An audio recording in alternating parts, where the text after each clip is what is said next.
जय हिंद दोस्तों, कैसे हैं आप सब। उम्मीद करता हूँ अच्छे होंगे। आज मेरे लिए एक गौरवान्वित का पल है। आज मनोज तिवारी सर का प्रोग्राम सिवान में हुआ था, जिसमें मुझे अचानक से एक सरप्राइज़ मिला। सरप्राइज़ ये मिला कि आज मेरे भाई एक जो पटना में फॉरेस्ट गार्ड है, अचानक सा मुलाकात मुझे उसी प्रोग्राम में हुआ। पकबलिया गाँव में उनका प्रोग्राम था। तो भाई भी सर लोग के साथ में पटना से आया हुआ था, होम सेक्रेटरी साहब के साथ में। तो यहाँ मुलाकात हुई, मिल के बहुत अच्छा लगा। देखिए मनोज तिवारी जी का प्रोग्राम आज कैसा हुआ यहाँ पे। एक तरह से बहुत सम्मान का हुई, लेकिन बात खाली बोलना के नहीं थे।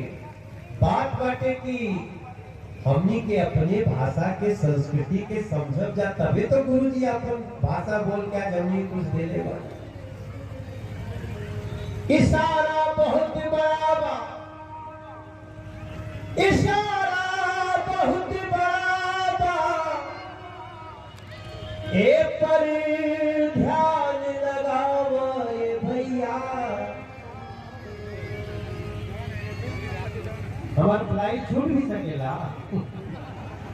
लेकिन हमरा आनंद आ रहा है तो हम का करी। हमें आनंद आ रहा है।